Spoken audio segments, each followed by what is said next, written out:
Hi, and welcome to Let's Talk Safety. I'm your host, Dylan Sutherland from Protector Safety Gear. Throughout this series, we'll be interviewing industry experts to provide our audience with valuable insights on various categories of PPE. Topics will range from selection and standards to maintenance and care. This should ultimately assist you in selecting fit-for-purpose safety solutions for your site. From these discussions, we will create resources such as Toolbox Talk downloads and blogs, all of which will be available on our website, www.protector.co.za, for download. We're really excited to have Rani Naidu with us today. Rani is the Senior Application Engineer with the added responsibility of technical and regulatory management for 3M in South Africa. Rani is really well known in the safety world, and she handles a couple different aspects of it. One of them is respiratory, which we will get into today. But maybe, Rani, if you can give us a brief introduction on how did you get to where you are now within 3M? Thank you, Dylan. So my journey with 3M started 19 years ago. So within 3M, I've held 6 different positions. That ranges from marketing to product management to sales management, technical, and now as application engineer for the division. So my interest has always been about people safety, and I think that's where my strength comes from, is the fact that I'm always looking out for the next person. And I'm glad we can testify that. We've worked together a few times, and it's really been inspirational to see how you engage with the people. Because ultimately, I mean, safety, yes, there's all the products and there's everything, but ultimately the guy on the ground is the one that's at risk, and they need to be appropriately protected. From our view, we see 3M as this global giant, and I don't think it's us, it's everybody sees them as this global giant, and we really see it as a fit-for-purpose solution based on the quality of product. I mean, it's the non-negotiable. Safety is number one, and the quality that you guys offer it's second to none. There's a second element, which is actually the fit-for-purpose side of things, which we see as making sure that the appropriate solution is given to the person that needs to use it in that application. That's how we perceive 3M. How would you say 3M is a fit-for-purpose solution to the clients? Okay, so anything 3M manufactures has gone through extensive R&D. And when we talk R&D, it's not just scientists in a lab that are coming up with a concept and trying to market a product. We look at information that we gain from the market itself. We listen to our end users in terms of what their requirements are, and we try and adapt product accordingly. If I look at my role in South Africa, just take mining, for instance. We have the deepest mines in South Africa.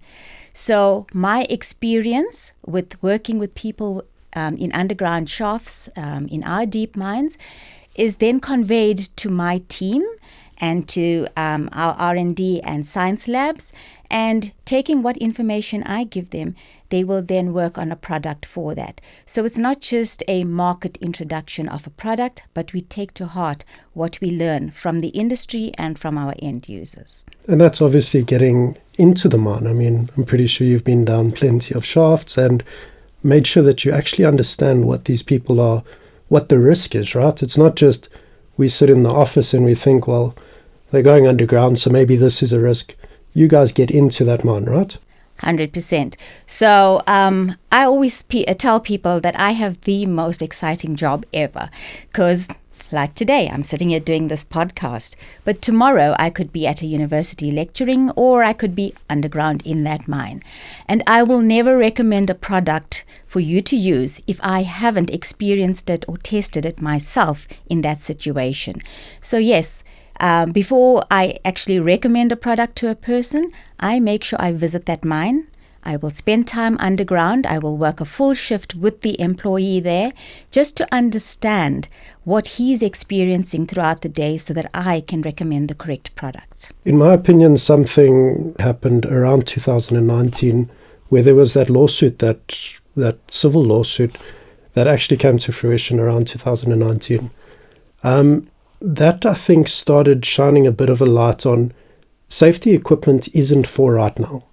The reality is most of those people that were affected by this was mid-1900s, and they were affected 50, 60, almost 70 years after they worked in that environment. How do you perceive that from a safety point? So when we talk respiratory, when we talk about hearing protection, those to me are the sneaky injuries basically that happen to people in terms of occupational health. So if I look at the silicosis lawsuit, for instance, yes, those miners were affected way back when, but it only came to light when they started doing analysis and finding out, so many people are now laying claims against mines. Why? And when the investigation took place, they realized that people were not adequately protected. Hence, they opened up the civil lawsuit where they brought in as many people as they could find, and they went after the bigger mines in terms of not providing the correct respiratory protection. Hence, the people were now suffering with respirable diseases. So it opened up people's eyes in terms of, is the product I'm wearing really fit for purpose? Is it really protecting me? Does it fit my face shape and size? Is the model of respirator that I'm using actually the right one for the environment that I'm being exposed to?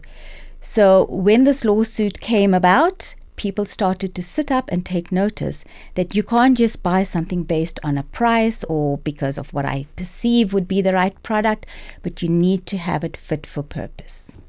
Fantastic. And that's the next question I was going to ask. Have you seen an actual change in the industry? I think it started in 2012. It ran for a number of years. Was there a real change? I mean, you were involved in the industry at that stage. Yes. So there has been a change. So, and the change came in with respiratory fit testing. So that's not mandated in South Africa at the moment.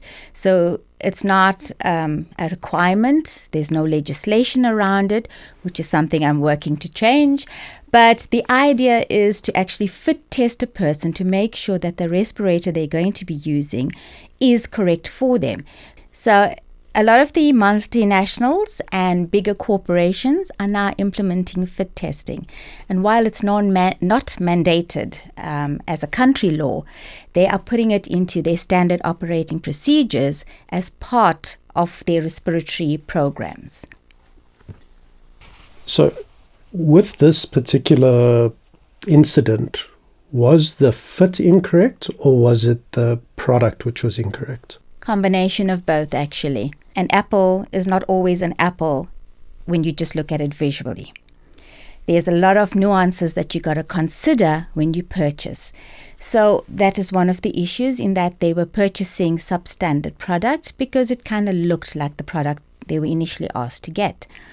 The other option is the fit testing, which is never done. People just order a one-size-fit-all, and that's where you then have the issues. Respirators, when you talk about the disposable type, yes, there's one standard size, but there's different models. So while a cup shape may not fit on my face, I could opt for a flat fold type respirator.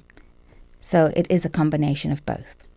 Now, that lawsuit came up to something ridiculous like 5 billion rand as a total. What kind of respiratory protection would they have required? Would it have been a half-face mask, or what? The general, not the, obviously, you're not going to be able to tell me every single one, but on average, would a half-face mask have sufficed? In my opinion, the half-face is the better option, but the majority of the mines will opt for a disposable type respirator. And again, they're looking at the cost effect. Unfortunately, a lot of people don't do the pencil cell to see the longevity of a reusable respirator and how long that's going to last as compared to a disposable. So a lot of the mines have opted for disposable, and there's nothing wrong with that as long as you're using the right product category. So respiratory products, if you don't know this already, is broken down into 3 protection factors. You get the FFP1, an FFP2, or an FFP3. For mining, you should be using nothing less than an FFP2 and above. And it's dependent on what you're being exposed to. Quite honestly, I don't like recommending an FFP1 because that's your lowest level of protection. And again, if we're looking at cost, nowadays your FFP1 and FFP2 is virtually the same pricing. So why not go with a higher protection factor, which is an FFP2? So yes, you would be issued with a product after the health and safety person has conducted the in-depth look into what your requirement would be. So the onus isn't on the actual individual to choose the right one. It should be done by the company or the corporate and the person responsible in that situation. When you are using the product, however, you got to make sure that you are using it correctly. So yes, you're being issued with the right product, but the onus is on you to make sure you use it correctly. The one thing that I can't get my head around is 5 billion rand is a significant amount of money. How many masks could I have bought for that? How many half-face masks could I have bought for that? So my feeling, and that's where I want to get your insight, is did they say, look, let's rather save 2 rand on a mask or 10 rand on a half-face mask and ultimately save a couple 100,000 rand maybe and sit with this lawsuit of 5 billion rand at the end of the period? Yes, and that's why I spoke about procurement getting involved. Because if you look at procurement, what is the general KPI for that person? Is to reduce cost. And unfortunately, it's to the detriment of the worker. So yes, I would suggest that before anyone orders any kind of respiratory, they should do a risk assessment. Find out what you're actually being exposed to and the volumes that you're being exposed to. And then work on a program to get the correct product into that situation. Not all of the respiratory that's available in the market comes from reputable companies that have vetted and have passed the regulatory standards. So that's the other thing you got to look at. We saw this during COVID. We saw a lot of KN95s and N95s coming into the country that we had never heard of before. And we even found people that were bringing in hobby type masks and then locally stamping it with these regulatory standards, putting a KN95 or an N95 on it. And those products don't suit the environment for which it was intended. So there is no hard and fast rule as to what you should use in each circumstance. You would need to do a feasibility. Okay, you've touched on the very next vital point of the standards. I mean, COVID, we saw an influx of counterfeit product. You mentioned that there was KN95, and what is that? How do we, as a layman, I know nothing about the mask. I get given a mask, I need to go put it on and work. How do I make sure that I'm wearing an appropriate mask? Because I don't want to be that guy 70 years down the line. I don't want to be sick with a disease or damage to myself that I never even knew I was exposed to. So I'll answer your your second question first. If you were part of this lawsuit, chances are you would not see that money. You would probably be dead before the payout actually happens. So, and I say this because I want to highlight just how important it is to take care of yourself. So, if I look at the standards, South Africa follows the European standards. So when we talk about respiratory, anything that's marked with an EN standard is the product you should be looking at. So EN stands for the European standard. Your KN95 is the equivalent for a Chinese product or anything coming out of China. And if you look at an N95, that is product coming in from the US. So none of those products are actually legally allowed into the country because, as I mentioned, we follow the European law when it comes to occupational health and safety. But now we're in South Africa. Why are we following the European norm? If you look at the standards and regulations, the European standards far exceed the Chinese and even the US standards. The methods of testing the products also differs quite vastly. So if you really want a product that's unsurpassed, your EN product is it. But South Africa has chosen the EN standard to be its regulatory partner because it's more adaptable to our country. Cool. And who chooses that? Who decides that we will follow that? So it's part of the SABS, the National Trade Industries, and as well as the National Regulator for Compulsory Specifications. Cool. So let's run through it. Give us an example. What's a standard EN certification? So for your disposable respiratory, it would need to comply to the EN0149 standard. So this standard will actually tell you what the testing process needs to be, a longevity of the product, the markings on the product itself, and of course the mode of sale. So in other words, how do you sell it? Is it loosely packed? Can you sell it individually, or can you sell it in bulk? Great. So now on your EN149, that, as I understand, is just a mask. It's a regular mask that goes over your mouth, and it's disposable, right? Correct. So what should our audience think about if they're going to use that? Where would they use that, or what would a fit-for-purpose application be for that type of mask? Your disposable masks are really there for dust and for mists. So when I talk mist, it's like slight sprays of water or oil. And the EN standard does account for that. If you move to an N95, for instance, there's different markings. So your N95 will have a specific marking for oil exposure, and it'll have a different one for just the particle exposure. So where would you use this actual product? Any environment that has dust, but not excessive dust. So if I have to look at a cement plant, for instance, I wouldn't recommend the use of disposable respirators, purely because the content of dust in the atmosphere is so high that respirator will clog within 2 or 3 hours, especially if you're in the crushing areas of these cement manufacturing, for instance. So again, we need to talk feasibility. So you need to do a study, a walkthrough, where you can determine what your air content is going to be and how much you're going to be exposed to it. There may be instances where the guy is only in that area for an hour. Then yes, if he's in for an hour and out for 2 or 3 and then has to go in for another hour, then he could use a respirator for the duration of that shift. So it's a lot more complex than just saying, hey, here's a mask, put it on while you're in there. We need to understand that whole picture. We rely on safety officials or safety officers on the sites. Are they the people that dictate this, or how does it currently play out on site? So most companies would have an occupational hygienist on site, or the safety manager would have some occupational health training.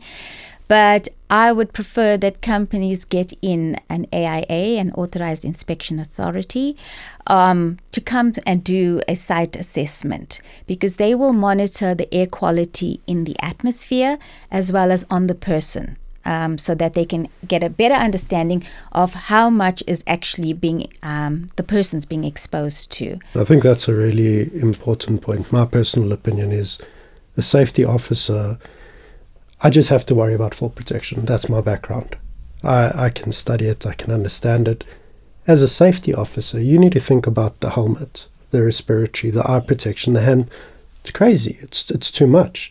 And I really hope that the information that's shared in these sessions can actually help those people, because I don't think anybody comes to a job and says, hey, what can I break today, or what can I do wrong? Yeah, sure. But the reality is, if we don't give them the proper tools and appropriate information, the chances are they're not going to make a really good decision on how do I keep my people protected and make sure that everybody in 75 years doesn't have to worry about the payout, or doesn't have to worry about their family carrying on without them, because these people are doing the job to put food on the table. And when we talk about the mask, you mentioned that some environments might be more subjected to more what can I call them, more dirt in the atmosphere.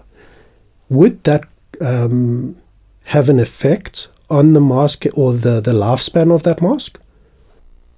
It would. Okay, so when people ask me, and this relates more to the longevity of use, when they ask me about how long will this respirator last if I'm using it, there's several factors you need to take into consideration. So yes, atmosphere, definitely. How much are you being exposed to?